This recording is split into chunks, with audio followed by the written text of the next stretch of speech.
සද්ධර්ම ශ්‍රාවක කාරුණික ගුණගරුක බෞද්ධ පින්නතුනි, බොහෝම ශ්‍රද්ධාවෙන් යුක්තව සියලු දෙනාම සූදානම් වෙන්නේ තිලෝගුරු ශාන්තිනායක සම්මා සම්බුදුරජාණන් වහන්සේ විසින් ලෝක සත්වයන් පිළිබඳව අසීමිත දයාවෙන් කරුණාවෙන් මෛත්‍රියෙන් යුක්තව අවබෝධ කරගෙන දේශනා කොට වදාළ පරම ගම්බීර වූ ශ්‍රී සද්ධර්ම රත්නයෙන් බොහෝම පුංචි කොටසක් දේශනා කරවගෙන ධර්ම ගෞරවයේ පෙරදරි කරගෙන දේශනාගත ධර්මයේ ශ්‍රවණය කරන්නත් එසේ ධර්ම ශ්‍රවණය කිරීමෙන් ලැබෙන අවවාද අනුශාසනා තම තමන්ගේ ජීවිතවලට එකතු කරගෙන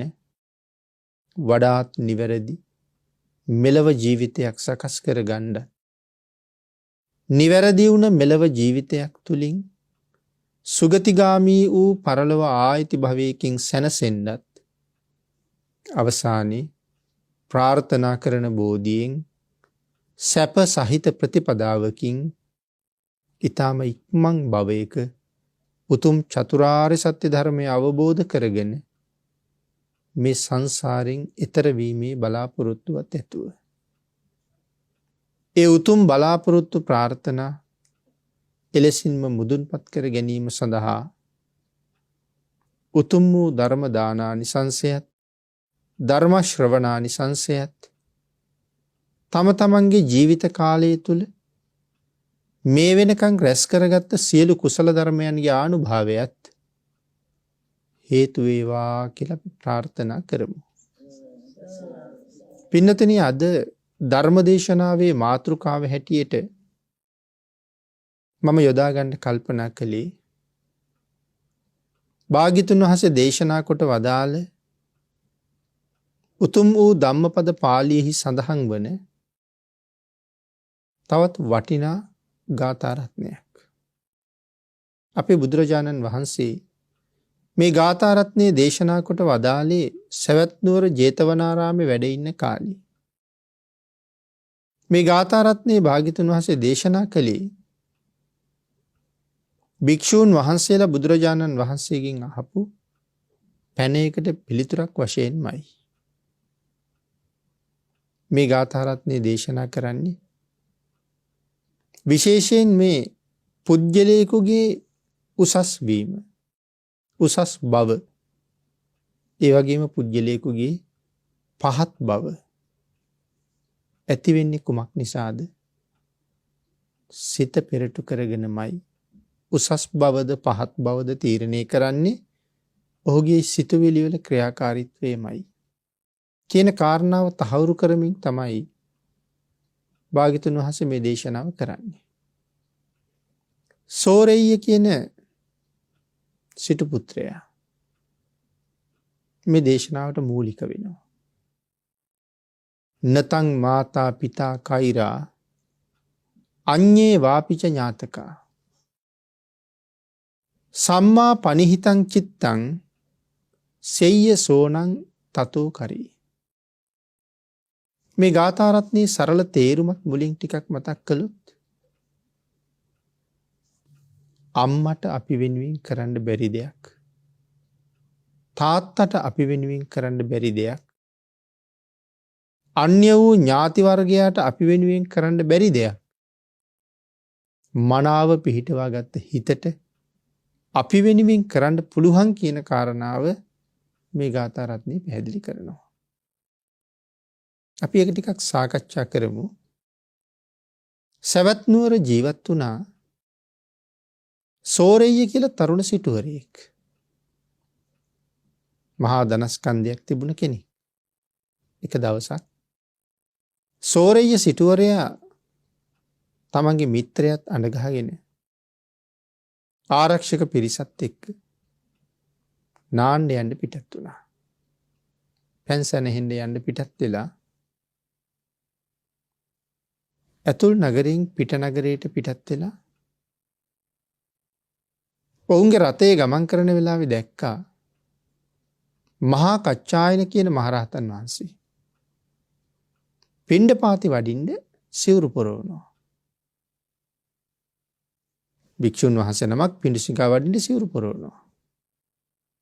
එතන ඉඳලා තියෙන මහා කච්චායනයන් වහන්සේ.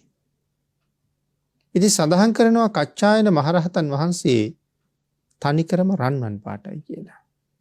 සංසාරේ කරගත්ත අසීමාන්තික කුසල් වල ප්‍රතිඵල. ඉතින් රන්වන් පාටයි උන්වහන්සේගේ සිරුර. දැන් අර සිවුර හදාගෙන පොරවනකොට උන්වහන්සේගේ උඩුකය තාමත් නිරාවරණ වෙලයි තියෙන්නේ. මේ රන්වන් සිරුර දැක්කට පස්සේ මේ සෝරෙය්‍ය කියන සිටුවරයට රාගසිතක් ඇති වුණා. ඒ රාගසිත නිසා ඔහුට හිතුණා අනේ මේ භික්ෂුව මගේ බිරිඳ වුණා නම් කියලා. ඒ මොහොතේම නැවත කල්පනා කළා නෑ උන්වහන්සේගේ ලස්සන මගේ බිරිඳට තිබුණා නම් කියලා. නමුත් මේ සිතුවිලි දෙක අතරතුර සෝරෙය්‍යට මහ පුදුම පරිවර්තනයක් වෙලා. මොකද්ද සෝරෙය්‍යට වෙන්න ඇති පරිවර්තනේ? සෝරෙය්‍ය සිටුවරයාගේ පුරුෂ ලිංග අතුරුදහන් වෙලා ස්ත්‍රී ලිංග ලැබිලා. දැන් ඔහුට ආයේ සමාජයට මුහුණ දෙන්න පුළුවන්ද? මෙතෙක්කල් පිරිමියෙක් හැටියට ඉඳලා හදිසියෙම කාන්තාවක් හැටියට සමාජයට යන්න පුළුවන්ද? ආන්ගේ ලැජ්ජාව නිසා. ඔහු තමන්ගේ මිත්‍රයාට කීවා මට ටිකක් ශරීර කෘත්‍ය කරන්න යන්න ඕනේ. ඒ නිසා මදක් වනරුද ගාව රතේ නවත්තන්න කියලා. ඉතින් කැලෑවට යාබදව අයිනි රතේ නතර කළා. ඔහු රතෙන් බැහැලා කැලේට ගියා. හැබැයි ඉතින් සෝරෙය්‍ය අය ඒ කැලින් එළියට ආවේ නැහැ. ඔහු කැලේ දිගේම දීවා. ඔහුගේ පිරිස රැයින් රෑ වෙනකම් ඔහු හෙව්වා. හොයාගන්න බැරි වුණා. මේ කැලෑව දිගේ සතපුම් ගානක් ගිහිල්ලා ඔහු අනිත් පැත්තෙන් පාරට අවතීර්ණ වුණා තක්සලාවට යන පාර. තක්සලා නුවර යන පාර. මේ පාරේ දැන් ඉන්නේ සිටුවරයෙක් නෙමෙයිනේ. දැන් ඉන්නේ බොහොම ලස්සන තරුණිය කාන්තාවක්.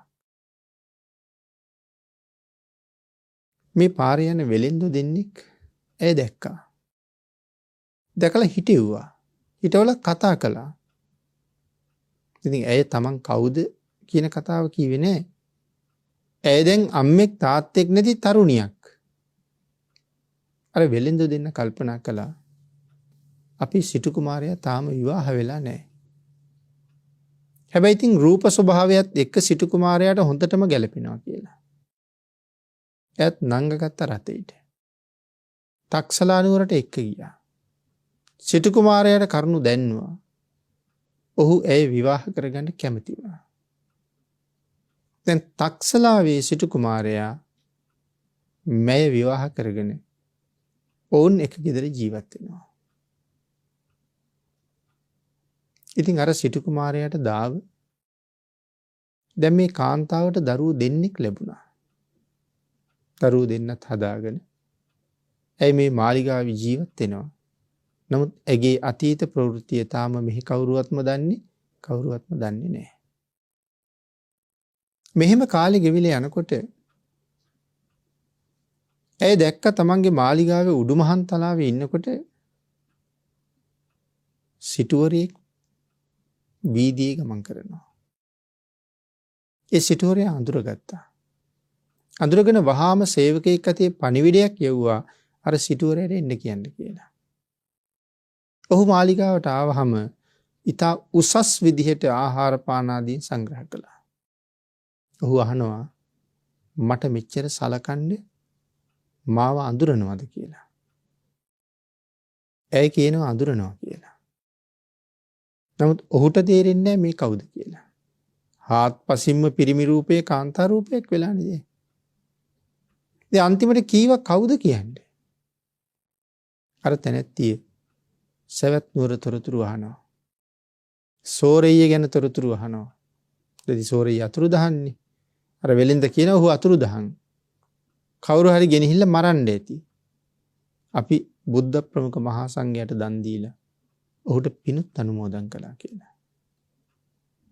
ඉතින් මෙහෙම කතා කරගෙන යනකොට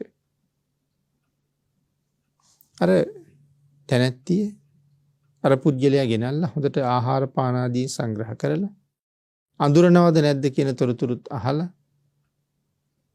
ඔහුගෙන්ම ගමේ තොරතුරුත් අහලා සෝරෙය්‍ය ගැනත් අහලා අන්තිමට කියනවා යාළුවේ මම තමයි සෝරෙය්‍ය.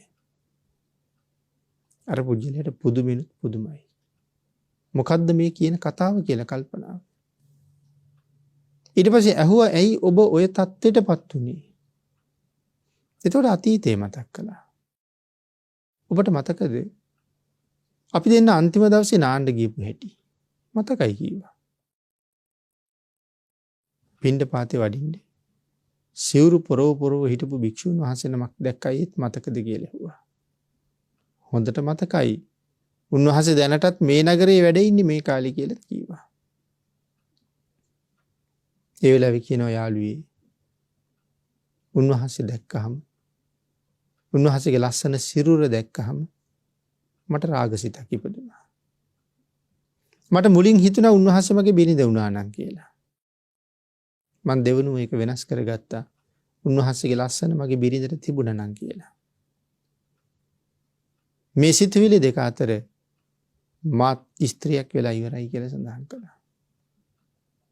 දැන් ඒකට මේ සිවුරු පොරවමින් හිටපු හාමුදුරුවෝ මහා කච්චායන මහරහතන් වහන්සේ මොන තරම් ගුණධර්ම නැද්ද? මේ ශාසනයේ 4 මහා තෙරවරුන්ගෙන් එක්කෙනෙක්. රහතන් වහන්සේලා 80 මහා ශ්‍රාවකයන් වහන්සේලා 4 වරන් තෙරවරු මේ ආදි වශයෙන් උසස් ගුණවලට අනුව මේ නම් කිරීම තියෙන්නේ. 4 මහා තෙරවරුන්ට උඩින් ඉන්නේ කවුද? ඊට උඩින් ඉන්නේ අග්‍ර ශ්‍රාවකයන් වහන්සේලා දෙනම. ඒකෙනුත් මුගලන් මහරහතන් වහන්සේට උඩින් තමයි සාරිපුත්තයන් වහන්සේ වැඩ ඉන්නේ.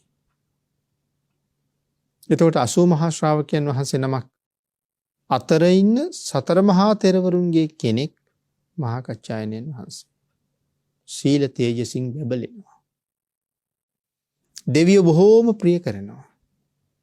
සෙල්වතුන්ට දෙවියොත් මිනිස්සුත් අමනුෂ්‍යොත් ඒ තරම්ම ප්‍රිය කරනවා. ඉතින් මේ කරුණ කියහම අර පුජ්‍යලයා සඳහන් කළා ඒ කච්චායනයන් වහන්සේ තමයි හිටියේ. මේ කාලේ මේ නුවර තමයි වැඩවසන්නේ. සමාව ගත්තොත් ආයෙ පරිවර්තනය වෙන්න පුළුවන්. නමුත් අපි සිටිය යුතු කාරණාව තමයි මේ ශාසනයේ සංඝයා කොයිතරම් ගුණවත්ද? යම් කෙනෙක් ඒ මහ සංගරුවන පිළිබඳව අල්ප මාත්‍ර වැරදි සිතක් ඇති කරගත්තොත් ඒකේ මොහොතේම ඵල දීලා තියෙනවා. එවන් වූ සංඝයා තමයි සංඝං සරණං ගච්ඡාමි කියලා අපි නම දෙන්නේ. ඒ තරම්ම ගුණ දරනවා. මේ කාරණාව විතරක් හිතන්නකෝ. සාමාන්‍ය ලෝකේ අපි කතා කරන්නේ කරන්න බැරි දේවල් අතර එකක් තමයි ස්ත්‍රියක් පුරුෂයෙක් කරන එක. ඒ වගේම පුරුෂයෙක් ස්ත්‍රියක් කරන එක. මේ ලෝකේ කරන්න බැරි දේවල්.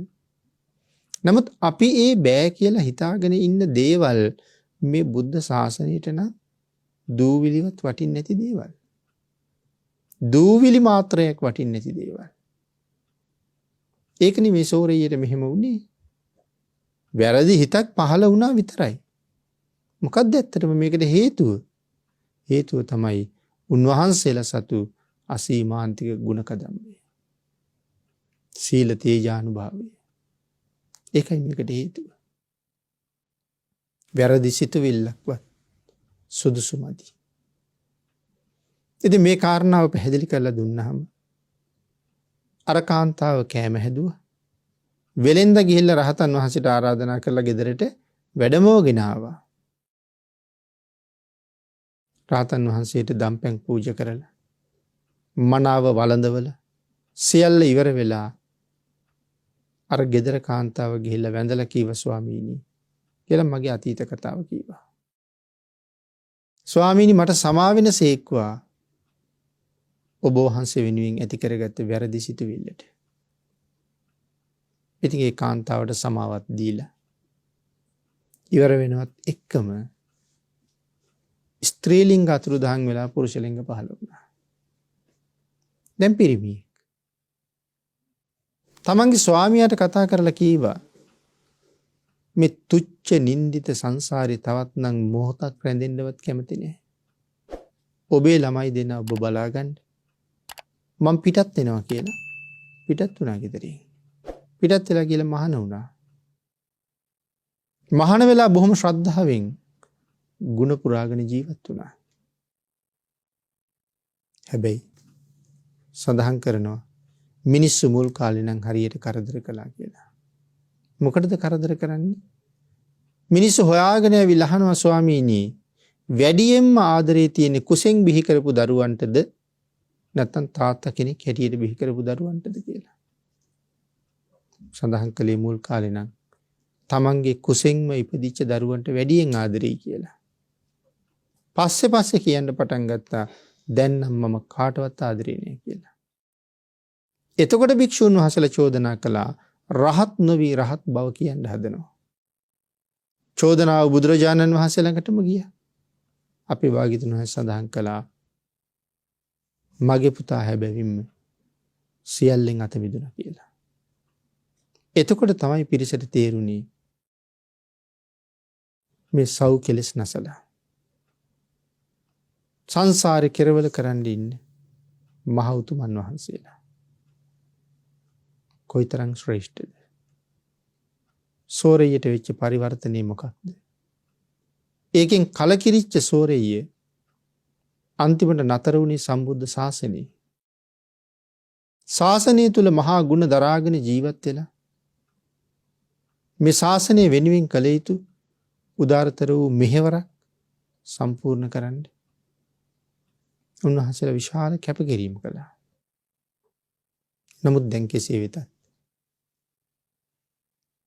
සව් කෙලෙස් නැසලා රහත් වෙච්ච නිසා කුසෙන් බිහි කරපු දරුවන්ටත් කලින් තමන් නිසා ඉපදිච්ච දරුවන්ටත් දෙගොල්ලටම තියෙන කැමැත්ත මධ්‍යස්ථයි. ඒක රාග නිශ්චිත කැමැත්තක් නෙමෙයි. මධ්‍යස්ථයි. සම්බුද්ධ ශාසනයක තියෙන ශ්‍රේෂ්ඨත්වය. සංඝ පිරිසකගේ තියෙන අසීමාන්තික ගුණය. එවන් මහා සංඝරත්නය උදෙසායි අපි මේ සියලුම වන්දනාමාන සංඝං සරණං ගච්ඡාමි කියලා මහත් ගුණ දරනවා. අසීමාන්තික ගුණ දරනවා. ඒකයි මේ වාගේ සාමාන්‍ය කෙනෙකුට හිතාගන්න බැරි පරිවර්තනයක් සිද්ධ වෙන්නේ මේ ගුණ බව නිසා. ඉතින් අන්තිමට රහත් වුණා.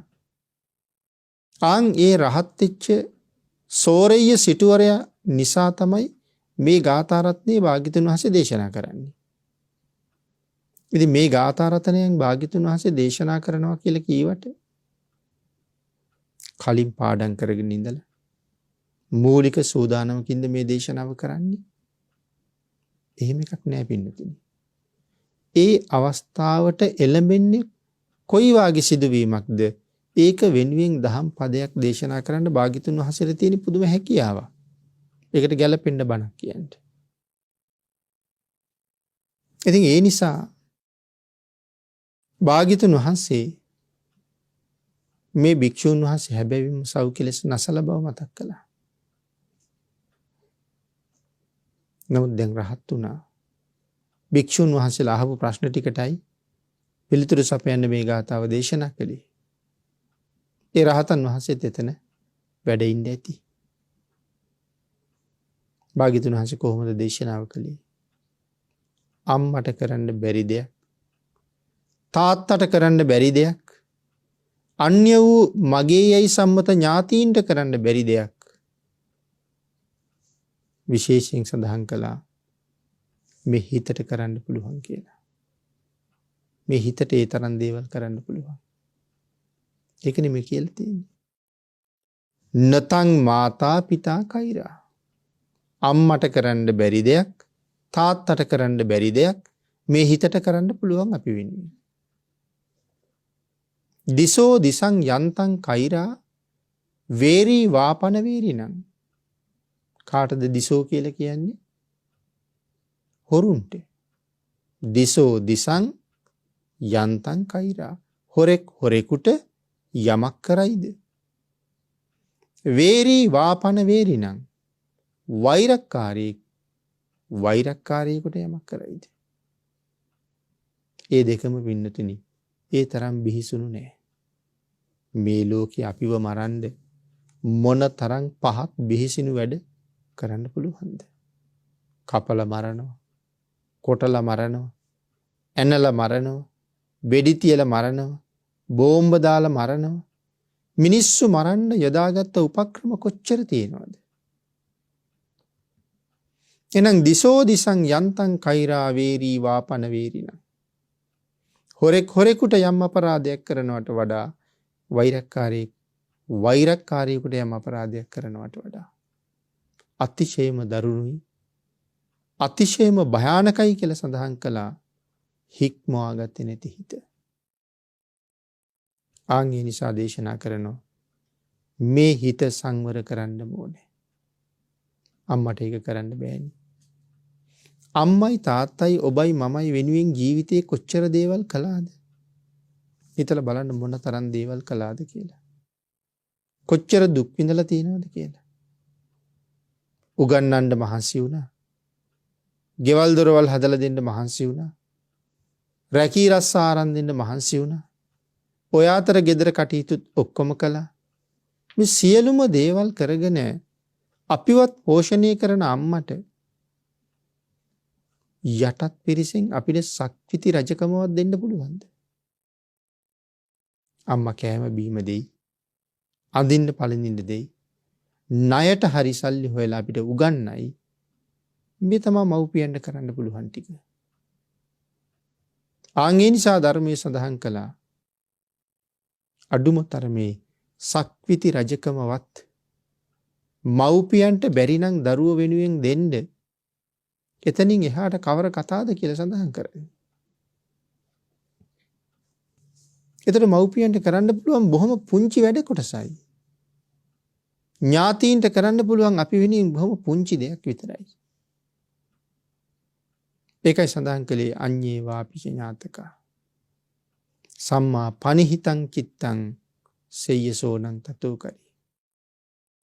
සම්මා පනිහිතං චිත්තං මනාව පිහිටුවන ලද හිත සෙය්‍යසෝනං තතෝ කරි. ඒ සෙය්‍යසෝනං තතෝ කරි කියලා සඳහන් කළේ ඊතා උතුම් බවට පත් වෙනවා. මනාව පිහිටවන ලද හිත ඊතා උතුම් බවට පත් වෙනවා. එතකොට හිත මනාව පිහිටවනවා කියලා කියන්නේ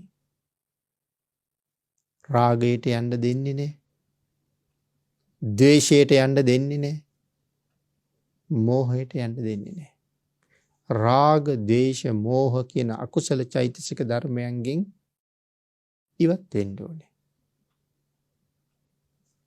මේ අකුසලයන්ගෙන් අයින් වෙලා අපි මොනවද ඊළඟට කරන්න ඕනේ? බුදුරජාණන් වහන්සේ දේශනා කළා සිල් ආරක්ෂා කරන්න කියලා. නිත්‍ය වූ සීලේ පන්සිල්. පන්සිල් වලට අමතරව තියෙන සීලය අටසිල්, නවාංග, දසාංග, උපෝසත සිල්. ඒතර භාග්‍යතුන් වහන්සේ මොකද දේශනා කරන්නේ? මනාව තිසරණෙහි පිහිටලා සිල් ආරක්ෂා කරගන්න. තිසරණේ පිහිටලා සිල් ආරක්ෂා කරනවා වගේම දානයත් සම්පූර්ණ කරන්න ඕනේ. දැන් නිතර බණ අහලා හොඳට දන්නවා මරුණහම කෙනෙක් උපදින තැන තීරණය කරන්නේ සීලයයි. ඒ ඉපදිච්ච පුජ්‍යලයට ලැබෙන්න ඕනේ මොනවද කියන කාරණාව තීරණය කරන්නේ දානයයි. ওই දෙක සසරට අත්‍යවශ්‍යයි. සීලයයි දානයයි. භාවනාවත් ඒ වගේම තමයි. ආන් ඒක නිසා මනාව රැකගත්ත සීලයක් යම් කෙනෙක් ළඟ තියෙනවා නම් ඒ සීල තේජසට අපි වෙනුවෙන් මොනවද කරන්න බැරි? අම්මට තාත්තට සක්විති රජකමවත් මට දෙන්න බැරි බව ඇත්ත. නමුත් මේ සීලයට කොච්චර දේවල් කරන්න පුළුවන් දේ පුජ්‍යලයා වෙන්නේ. අන් ඒ නිසයි පින්නතුනි සඳහන් කළේ සම්මා පනිහිතං චිත්තං මොනවට පිහිටුවන ලද හිත සෙය්‍යසෝ ඊතා උතුම් සැපතකට තමන් පත් කරනවා. මනාව පිහිටවන ලද සිත ඊතා උතුම් තැනකට තමන් අරගෙන යනවා. එතකොට මේ මනාව පිහිටවන ලද හිත කියන තැන අපි ටිකක් සාකච්ඡා කළොත් තාම අපට පුළුවන් වුණාද හිත මනාව පිහිටවන්න? දැන් මේ සෝරෙය්යට වෙච්ච වැඩි අපේ පින්නතුන් හිතලා බලන්න අපිට වෙන්නේ නැද්ද කියලා. රාගයේ තියෙන නිසා, කෙලෙස් වලින් උත්සන්න නිසා, සමහරවිට මේ වගේම ස්ත්‍රී පුරුෂ දෙගොල්ලම සම්බන්ධයෙන් රාගසිත ඇති කරගන්න ජීවිත ඕන තරම් තියෙනවා. නමුත් ඇයි සෝරෙය්යට වෙච්ච පරිවර්තනය වෙන්නේ නැත්තේ? මේ කාටවත් මහා කච්චායනයන් වහන්සේගේ ගුණේ ගාවට ලං වෙන්න පුළුවන්ද? ආන් ඒකයි එහෙම වෙන්නේ නැත්තේ. නැත්තම් මේ සමාජය දකින ස්ත්‍රී පුරුෂයන් සම්බන්ධයෙන් ඕන තරම් රාගසිත ඇති වෙනවා. හැබැයි භාග්‍යතුන් වහන්සේ දේශනා කරන්නේ අසුභ භාවනාවෙන් රාගය උපදින ආකාරය නැති කරන්න කියලා. අසුභ භාවනාවෙන් රාගයට හොඳම පිළියමනේ අසුභය. මනා පිළිවෙල අසුභය. අසුභයෙන් තමයි චිත්ත සංතානවල නොයෙක් ආකාරයෙන් බිඳි බිඳි ගොඩ නැගෙන රාගසිත විනාශ කරලා දාන්නේ. ඉතින් යමෙක් රාගයෙන් අයින් වෙන්න කැමති නම් අසුභ භාවනාව ප්‍රගුණ කරන එක හරි වටිනවා. එතකොට පුළුවන් රාගය පාලනය කරන්න. එහෙම නැත්නම් රූප, ශබ්ද, ගන්ධ, රස, ස්පර්ශ කියන මේ හැම කාරණාවක් සම්බන්ධයෙන්ම අපි මේ රාගසිතින්, ද්වේෂසිතින් බලන්න පටන් ගන්නවා. ඒක මහත් අකුසලයක්. එහෙනම් රාගයට ප්‍රතිවිරුද්ධව අසුභය තියෙනවා. කෝපයට ප්‍රතිවිරුද්ධව මොකද්ද තියෙන්නේ? ද්වේෂයට ප්‍රතිවිරුද්ධව මෛත්‍රිය තියෙනවා. යමෙක් මෛත්‍රී කරනවා නම් වෛර කරන්නේ කියන කාරණාව මනාව තහවුරු කරනවා.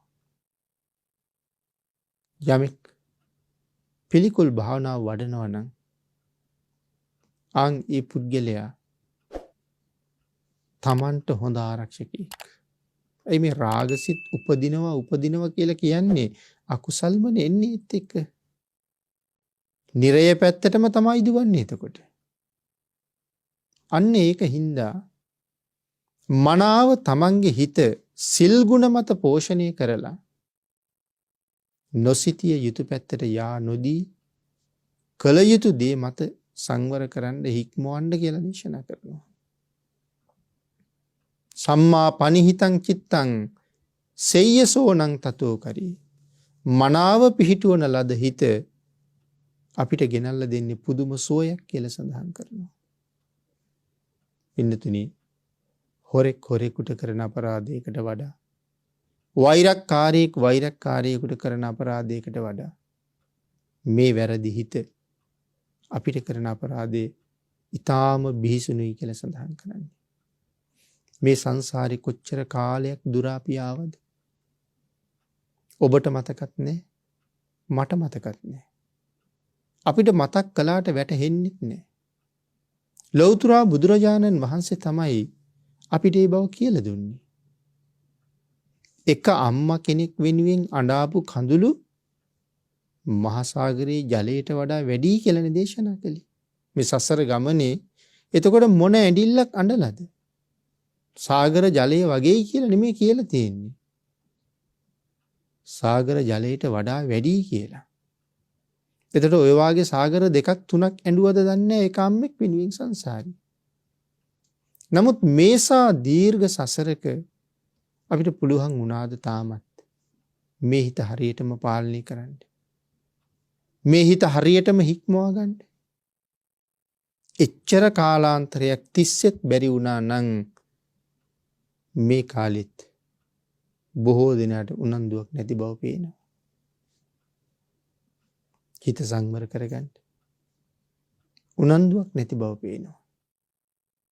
ආන් ඒක හින්දා බුද්ධාන්තරයත් ලැබිලා, සම්මාදිට්ඨියත් ලැබිලා, අවශ්‍ය සියලුම දේවලුත් ලැබිලා.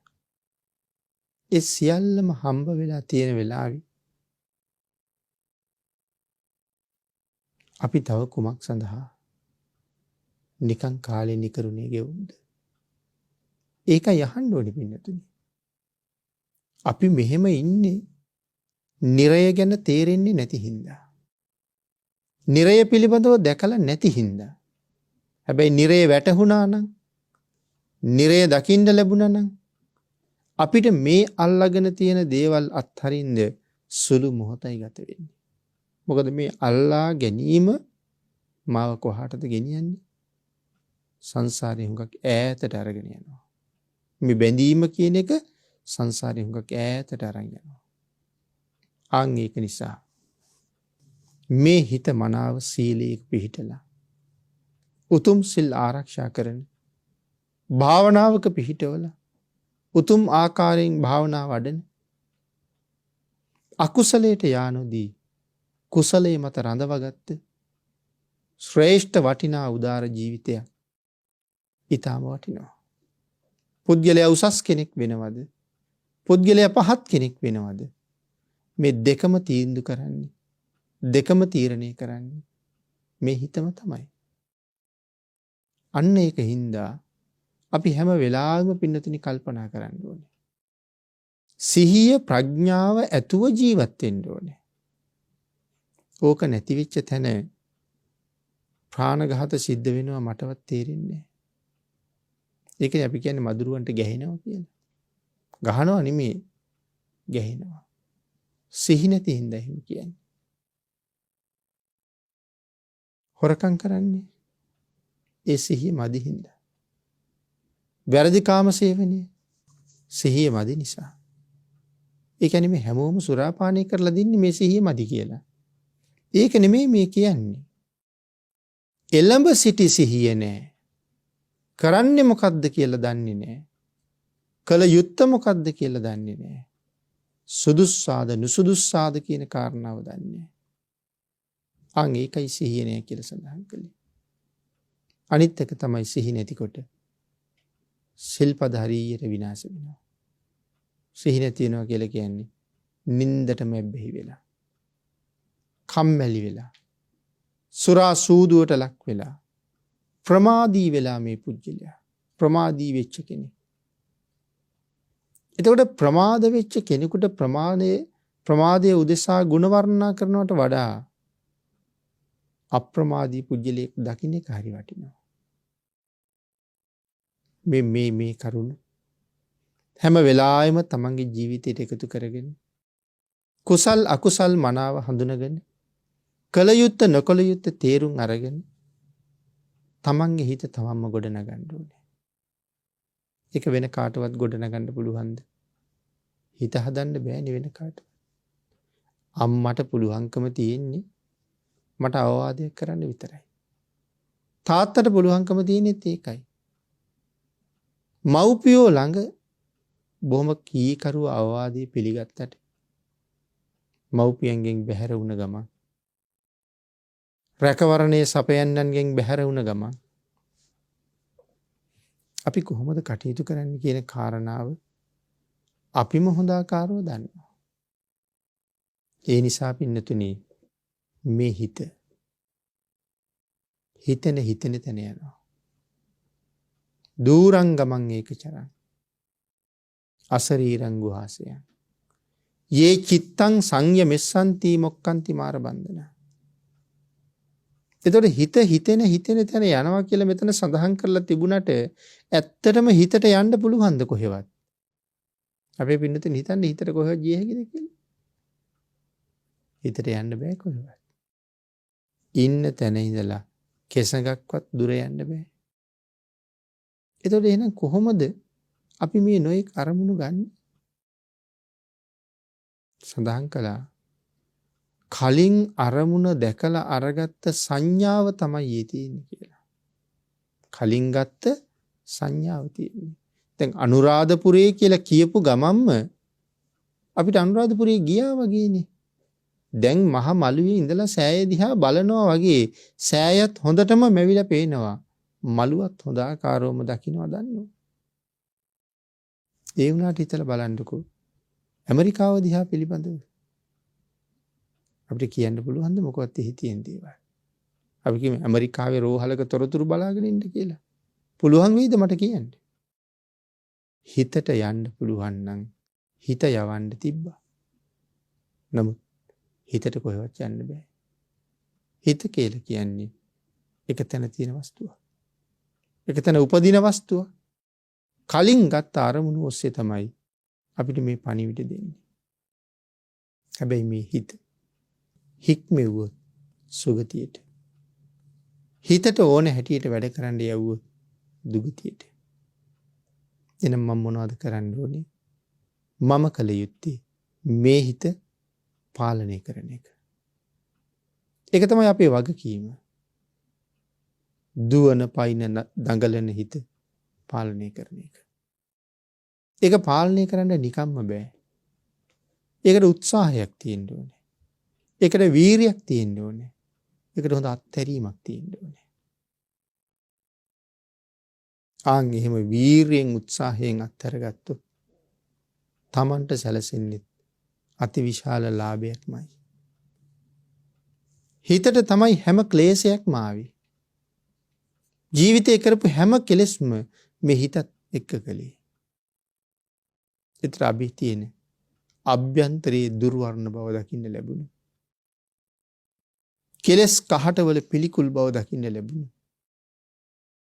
අපි ක්ලේශයන්ගෙන් අයින් වෙන්න කොච්චර කටයුතු කරයිද? නමුත් ඒ සියල්ල අභ්‍යන්තරීකයි. ආන් ඒක නිසා තමන්ට යම් සිතුවිල්ලක් ආවත් ඒක විමර්ශනය කරන්න. මේකේ කෙරවලේ රාගය තියෙනවද? මේකේ කෙරවලේ ද්වේෂයද තියෙන්නේ? නැත්නම් මේ කෙරවල තියෙන්නේ මෝහයද? රාග, ද්වේෂ, මෝහ කියන අකුසල චෛතසිකයන්ගෙන් පිටුපාලා අලෝභ, මෛත්‍රිය මේ වගේ කාරණාවන්ගෙන් ජීවිතේ පුරවගෙන මෙලවත් සැපවත් කරගෙන පරලොවත් සැපවත් කරගන්න පුළුවන් මගකට යන්න බුද්ධාන්තරයත් එක්ක ලැබිච්ච ජීවිතෙන් ලොකු පළක් නෙලන්න පුළුවන්. භාග්‍යතුන් වහන්සේ නම් දේශනා කළේ දස දාන වස්තුවම සම්පූර්ණ කරගන්න කියලා. විශේෂයෙන් සඳහන් කළා මොනවද? මේ දස කුසල් කියලා කියන්නේ දාන, සීල, භාවනා. විශේෂයෙන් ඒ කාරණා තුන ඊළඟටත් සඳහන් කළේ මොනවද? පින් දීම, පින් අනුමෝදන් වීම, පිදිය යුත්තන් පිදීම, මේ ආදී ගුණ ධර්ම අපි දියුණු කරන්න ඕනේ. බණ කීම, බණ ඇහිීම අපි ප්‍රගුණ කරගන්න ඕනේ. මෙන්න මේ ගුණ වගාව ජීවිතය තුළ වැඩි වැඩියෙන් සම්පූර්ණ වෙනකොට අපිට පුළුවන්කම තියෙනවා මනාව සිල් ගුණ ආරක්ෂා කරගෙන බුද්ධ ශාසනයෙන් ප්‍රයෝජන අරගෙන තමන්ගේ හිත පාලනය කරගෙන සිතුවිලි වලට කැමති කැමති තැන යා නොදී මට ඕන දේ කරන හිතක් හදාගන්න පුළුවන් වෙන දවසට අපි හැමෝම දිනන දවස. දැනට අපි වහල්ලු. කාගේද? හිතේ වහල්ලු. හිතට වහල් වෙලා ඉන්නේ අපි. නමුත් භාග්‍යතුන් වහන්සේගේ බලාපොරොත්තුව මගේ ශාසනයේ සිතට වහල් වූවුන් නොවිය යුතුයි කියන කාරණාව. සදහැවතුන් එනවා, වන්දනාමාන කරනවා. මේ සියලු කරුණු එහෙමයි. නමුත් තමන්ගේ ජීවිත කාලයට කවදාවත් පහත් මිතුරෙකුගේ ඇසුර නොගත යුතුමයි කියලා දේශනා කළා. ඔහු මට කරන්නේම අනර්ථයක්. පහත් පුද්ගලයා කරන්නේම අනර්ථයක්. ඒකයි තනියම ජීවත් වුණත් එහෙම පුද්ගලයෙක් එක්ක ජීවත් වෙන්න එපා කියලා කිව්වේ. තමන්ට වඩා උසස් ගුණ දරන කෙනෙක් මුණ නොගැහෙන හැම මොහොතකම තමන්ට වඩා පහත් කෙනෙක් ඇසුරු කරන්න එපා කියලා කියන්නේ. ඇසුරු කළොත් මොකද වෙන්නේ? අනිවාර්යෙන් මට හිතාගන්න බැරි මොහොතක නිරේට පාර හදනවා. සමහරට ලොකු උදව්වක් ඉල්ලනවා, ඒක හොරකමක්. ඒක වංචාවක්. නමුත් ඔහුත් එක හිතවත්කම නිසා ඒකට යෙදෙන්න සිද්ධ වෙනවා. ඒකයි කිව්වේ එපා වුන් ඇසුරු කරන්න. දැන් මේ ගාථා රත්නේ පුරාවටම බලන්න. සෝරෙය්‍යගේ හිත කෙලෙස් වලින් පිරීලා රහතන් වහන්සේ දැක්කහම ඔහුට ඇති වුණේ රාගයක්. භික්ෂුන් වහන්සේ නමක් දැක්කහම හුඟක් දෙනා කරන්නේ දෝත එකතු කරලා වඳින එක. සෝරෙය්‍යට ඇති වෙන්නේ රාගය. සෝරෙය්‍ය කියලා කියන්නේ මේ ජීවිතෙන් රහත් වෙන්න තරම් පින් තියෙන කෙනෙක් නේ. එතකොට අපේ පින්නතුන් කල්පනා කරන්න ඕනේ මේ ජීවිතෙන් රහත් වෙන්න පුළුවන් කෙනාටත් ඒ වැරදි සිතුවිල්ල විපාක දෙන්නේ ඒ විදිහට නම් මට කොහොම විපාක දෙයිද කියලා තමයි හිතන්න ඕනේ. ඒ නිසා තමන්ගේ ජීවිතේ භාග්‍යතුන් වහන්සේගේ අනුශාසනාවෙන් පෝෂණය කරන්න. හැම වෙලාවෙම හිතට වහල් බවින් අත මිදිලා දවසක මේ හිත මම කියන දේ කරන කෙනෙක් බවට පත් කරන්න ඕනේ.